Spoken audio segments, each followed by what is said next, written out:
Outlet पर होगा आपके सारे फिजिक्स के इंस्टीट्यूट मैथ्स और उसका सफाया। बस अपने फोन से क्वेश्चन की फोटो खींचो, क्रॉप करो और तुरंत वीडियो सोल्यूशन पाओ। डाउनलोड कीजिए डाउटनेट ऐप अभी, या फिर व्हाट्सएप कीजिए अपने डाउट्स 8 400 400 400 पर।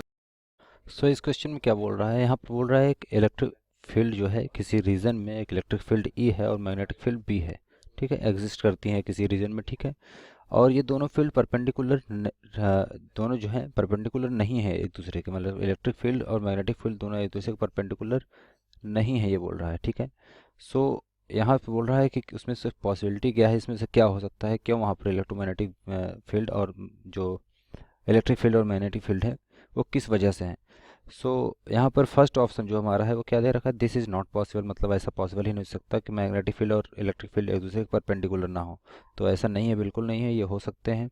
ठीक है, इलेक्ट्रिक फील्ड जरूरी नहीं है कि हरदम मैग्नेटिक फील्ड के परपेंडिकुलर होती है। ठीक है, सो अगर कोई रीजन है, रीजन में इलेक्ट्रिक फील्ड किसी डायरेक्शन में ट्रेवल कर रही है और मैग्नेटिक फील्ड किसी और डायरेक्शन में ट्रेवल कर सकती है, जरूरी नहीं है कि वो 90 डिग्री का एंगल ही क्रिएट करे उसके साथ। ठीक है, इलेक्ट्रिक फील्ड और मैग्नेटिक फील्ड के बीच में, दोनों के बीच में जो एंगल होगा वो हरदम 90 डिग्री हो, ये ज़रूरी नहीं है। ठीक है, सो क्योंकि रीज़न की बात कर रहा है। ठीक है, एक पर्टिकुलर रीज़न की बात कर रहा है किसी स्पेस में। ठीक है, सो वहाँ पर जो है ये ए ऑप्शन जो हमारा वो सही नहीं है।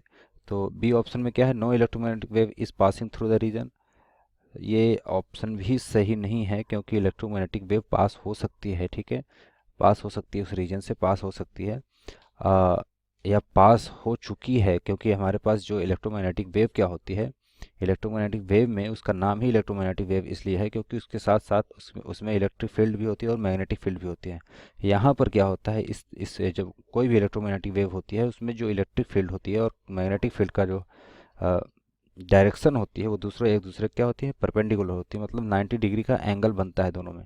ठीक है, क्योंकि क्योंकि ये किसी एक पॉइंट पर हम देखेंगे तो दोनों एक दूसरे के परपेंडिकुलर होंगी, लेकिन अगर हम देखें तो ये चेंज हो रहा है, इसकी डायरेक्शन, इलेक्ट्रिक फील्ड की डायरेक्शन लगातार कंटिन्यूसली चेंज हो रही है। इलेक्ट्रोमैग्नेटिक वेव जो होती है जब ट्रैवल करती है, उसमें कहीं भी ट्रैवल करती है तो जो उसकी डायरेक्शन होती है इलेक्ट्रिक फील्ड की और मैग्नेटिक फील्ड की, वो कंटिन्यूसली चेंज होता रहता है। ठीक है, इलेक्ट्रिक फील्ड की डायरेक्शन, सो जब चेंज होता रहता है तो जो, अगर हम रीजन में देखेंगे, किसी रीजन में जहाँ से पास कर जाएगी इलेक्ट्रोमैग्नेटिक वेव, जहाँ से पास कर जाएगी उस रीजन में भी इलेक्ट्रोमैग्नेटिक वेव पास होने के बाद भी ऐसा हो कि मैग्नेटिक फील्ड और इलेक्ट्रिक फील्ड एक दूसरे के परपेंडिकुलर है, ऐसा ज़रूरी नहीं है। ठीक है, तो जो हमारा सी ऑप्शन है, सी ऑप्शन क्या बोल रहा है, सी ऑप्शन बोल रहा है एन इलेक्ट्रोमैग्नेटिक वेव में be passing through the region. So हमारे ये ऑप्शन बिल्कुल सही होगा कि शायद ये जो इलेक्ट्रोमैग्नेटिक वेव, जो इलेक्ट्रिक फील्ड और मैग्नेटिक फील्ड है वो किस वजह से है,